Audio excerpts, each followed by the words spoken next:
نحمدہ ونصلی علی رسولہ الکریم اما بعد۔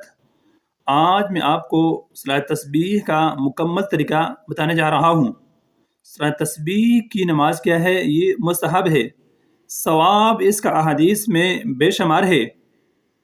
اس نماز کے حوالے سے نبی اکرم صلی اللہ علیہ وسلم نے حضرت ابن عباس رضی اللہ تعالیٰ عنہ کو تعلیم فرمائی تھی اور فرمایا تھا کہ اے چچا، اس نماز کے پڑھنے سے تمام گناہ معاف ہو جاتے ہیں، اگلے پچھلے نئے پرانے سب کے گناہ معاف ہو جاتے ہیں، اور تم اس کو ہر روز ایک مرتبہ پڑھا کرو اگر ہو سکے، اگر نہ ہو سکے تو ہفتے میں ایک بار پڑھو، پھر یہ بھی نہ ہو سکے تو مہینے میں ایک بار اس کو پڑھا کرو، اگر یہ بھی نہ ہو سکے تو زندگی میں تمام عمر میں ایک مرتبہ ایک بار اس کو ضرور پڑھو۔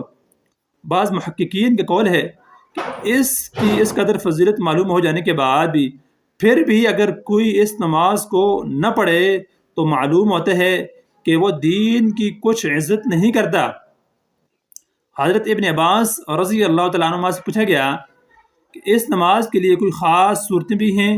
انہوں نے فرمایا کہ جی ہاں، کہ اس کی 4 رکعتیں ہیں۔ پہلی رکعت میں سورۃ التکاثر پڑھیں، الہاکم التکاثر حتی زرتم المقابر، اور اس کی دوسری رکعت میں سورۃ العصر پڑھی جائے، والعصر ان الانسان لفی خسر، اور اس کی تیسری رکعت میں سورۃ الکافرون قل یا ایھا الکافرون، اور چوتھی رکعت میں سورۃ الاخلاص پڑھی جائے، قل ھو اللہ احد اللہ الصمد۔ تو اگر آپ کو کوئی اور صورتیں یاد ہیں، کوئی اور آپ پڑھتے ہیں تو پڑھ سکتے ہیں، لیکن بہتر یہ ہے کہ آپ یہ پڑھیں۔ اس کے علاوہ اس کی نیت کیسے کریں گے؟ نویت ان اصلی 4 رکعات صلاۃ تسبیح، میں نے ارادہ کیا 4 رکعت نماز صلاۃ تسبیح پڑھنے کا۔ تکبیر تحریمہ کہہ کر آپ نے ہاتھوں کو کانوں تک اٹھا کر آپ نے اللہ اکبر کہہ کر نماز کو شروع کرنا ہے۔ سب سے پہلے آپ نے ثنا پڑھنی ہے، سبحانک اللہم وبحمدک وتبارک اسمک وتعالی جدک ولا الہ غیرک۔ اس کے بعد آپ نے 15 مرتبہ یہ تسبیح پڑھنی ہے، سبحان اللہ والحمد للہ ولا الہ الا اللہ واللہ اکبر۔ یہ آپ کو اسکرین پہ نظر آ رہی ہے، یہ تسبیح آپ نے پڑھنی ہے، سبحان اللہ والحمد للہ ولا الہ الا اللہ واللہ اکبر۔ پھر اس کے بعد اعوذ باللہ بسم اللہ الرحمن الرحیم پڑھ کر آپ نے کوئی سورہ فاتحہ اور کوئی سورت پڑھنی ہے۔ اس کے بعد آپ نے 10 مرتبہ یہ تسبیح پڑھنی ہے، سبحان اللہ والحمد للہ ولا الہ الا اللہ واللہ اکبر۔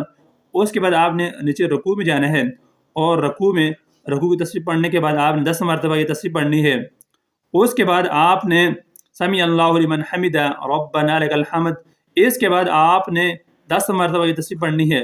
اس کے بعد آپ نے نیچے سجدے میں جانا ہے، اور سجدے میں آپ نے سبحان ربی الاعلیٰ کے بعد 10 مرتبہ یہ تسبیح پڑھنی ہے۔ پھر اس کے بعد آپ نے جلسہ کرنا ہے، اور اس میں آپ نے 10 مرتبہ یہ تسبیح پڑھنی ہے۔ پھر دوسرا سجدہ کرنا ہے، اور اس میں آپ نے 10 مرتبہ یہ تسبیح پڑھنی ہے۔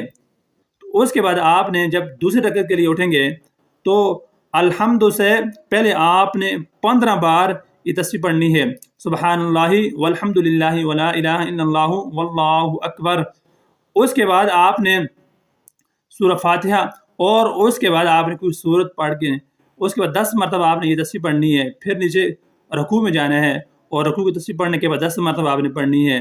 پھر اس کے بعد اوپر جو ہے کیا کرنا ہے، قوما کرنا ہے، اس میں 10 مرتبہ پڑھنی ہے۔ اس کے بعد نیچے سجدے میں جانا ہے، اور اس کی تسبیح پڑھنے کے بعد 10 مرتبہ آپ نے پھر پڑھنی ہے۔ پھر جلسہ کرنا ہے، اس میں آپ نے 10 مرتبہ کیا ہے یہ تسبیح پڑھنی ہے۔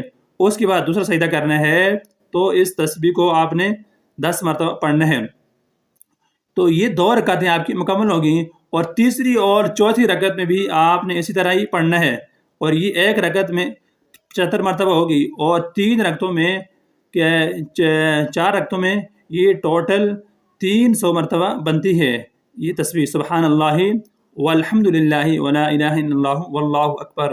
مجھے امید ہے کہ آپ کو میری باتیں سمجھ آ گئی ہوں گی۔ اگر کسی کو کوئی مسئلہ ہو تو آپ نیچے کمنٹ باکس کے اندر پوچھ سکتے ہیں، اور اس نماز کو آپ ضرور پڑھیں کیونکہ اس کی بہت زیادہ کیا ہے برکات ہیں، بہت بڑی فضیلت ہے۔